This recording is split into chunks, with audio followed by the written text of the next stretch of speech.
अगर आप अपना कॉन्फिडेंस बढ़ाना चाहते हैं तो दिन में 5 मिनट के लिए अपने कॉन्फिडेंस का कोई भी माइंड स्टेट याद कर लीजिए और 25 से 30 बार ये शब्द जरूर कहे।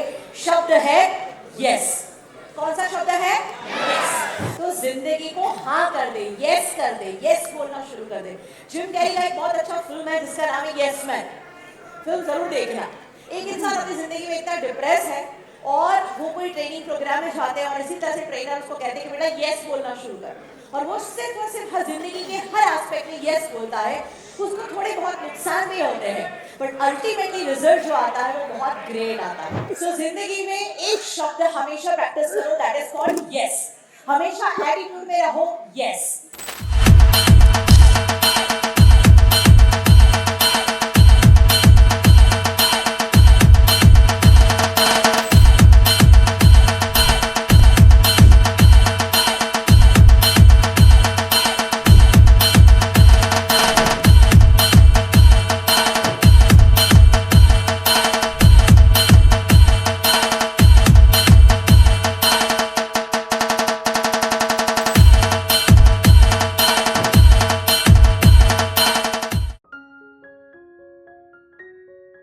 अगर आप अपना कॉन्फिडेंस बढ़ाना चाहते हैं तो दिन में 5 मिनट के लिए अपने कॉन्फिडेंस का कोई भी माइंड स्टेट याद कर लीजिए और 25 से 30 बार ये शब्द जरूर कहे। शब्द है यस। कौन सा शब्द है? यस। आप देखिए हम मैक्सिमम टाइम हमारे मुंह से ना निकालते हैं। अग्री करते हो मेरे साथ? यस। मैंने आपको यस और वाली जो एक्टिविटी है इसलिए करवाई बिकॉज हम मैक्सिमम नो बोलने के आदी हो गए। मुझसे नहीं हो सकता, मैं नहीं कर सकता, ये नहीं वो नहीं। फिर भगवान को कहते भगवान खुशियां दे, भगवान भी कहते हैं नहीं। तो पहले हाँ तो बोल। तो जिंदगी को हाँ कर दे, यस कर दे, यस बोलना शुरू कर दे। जिम कैरी का एक बहुत अच्छा फिल्म है जिसका नाम है यस मैन। फिल्म जरूर देखना। एक इंसान अपनी जिंदगी में इतना डिप्रेस है और वो कोई ट्रेनिंग प्रोग्राम में जाते हैं और इसी तरह से ट्रेनर उसको कहते हैं कि बेटा यस बोलना शुरू कर, और वो सिर्फ और सिर्फ हर जिंदगी के हर एस्पेक्ट में यस बोलता है। उसको थोड़े बहुत नुकसान भी होते हैं बट अल्टीमेटली रिजल्ट जो आता है वो बहुत ग्रेट आता है। सो जिंदगी में एक शब्द हमेशा प्रैक्टिस करो, दैट इज कॉल्ड यस। हमेशा एटीट्यूड में रहो, यस। यानी यस बोलने से होता क्या है, हम हर चीज की यस साइड को देखना शुरू करते हैं। लाइफ की भी यस साइड देखना बहुत ही जरूरी है। और इसी के ऊपर पॉजिटिव एटीट्यूड के ऊपर चलो मैं आपको एक मेरी जिंदगी की जर्नी है जिसने मुझे बहुत बेनिफिट दिया, वैसी एक कहानी आपको बताती हूँ। एक कहानी है, एक बार संडे का दिन था और पापा न्यूज़पेपर पढ़ रहे थे। संडे का दिन था, पापा न्यूज़पेपर पढ़ रहे थे और उनका छोटा बेटा बाजू में बैठा डिस्टर्ब कर रहा था कि पापा पेपर छोड़ो और मेरे साथ आज खेलो, मेरा संडे का छुट्टी है।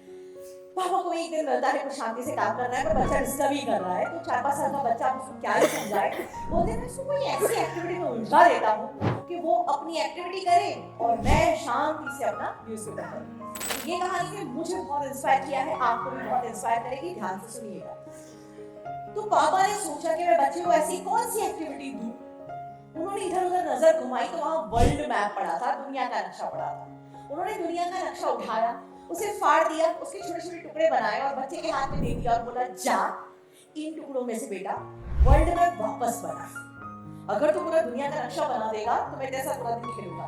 बच्चा बोलता है डन, और वो टुकड़े लेके दूसरे कमरे में चला गया। और पापा मन ही मन अपनी स्मार्टनेस पे मुस्कुरा रहे, मैं कितना इंटेलिजेंट, मैंने मेरे बेटे को ऐसा काम थमाया तो खुद मुझे ही नहीं आता। ऑस्ट्रेलिया, अमेरिका, जापान ये सब कहाँ सेट होते हैं मुझे तो पता ही नहीं, बच्चे को कैसे पता होगा। अरे अब तो 2-3 घंटे शांति से रिलैक्स करूंगा मैं।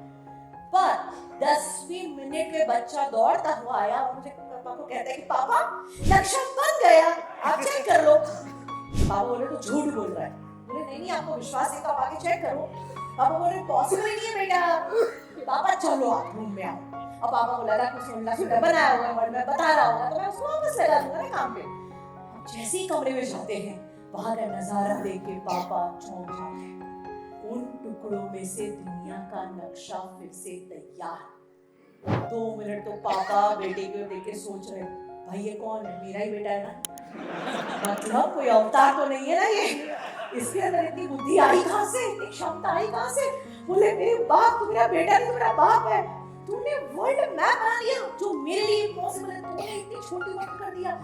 बेटा मैं तेरे साथ खेलूंगा, तू जो बोले वो करूंगा, पर मुझे बता तो सही कि तूने ये किया कैसे। तो बच्चा कहता है पापा इतना भी इम्प्रेस होने की जरूरत नहीं, कहावत सुनी है ना, जैसा बाप वैसा बेटा, बोले अपने पे अप्लाई होती है। मुझे नहीं आता था, आपको भी नहीं आता था, पर मैंने देखा आपने भी स्मार्ट वर्क किया, मुझे ऐसा काम थमाया तो मैंने भी स्मार्ट वर्क किया।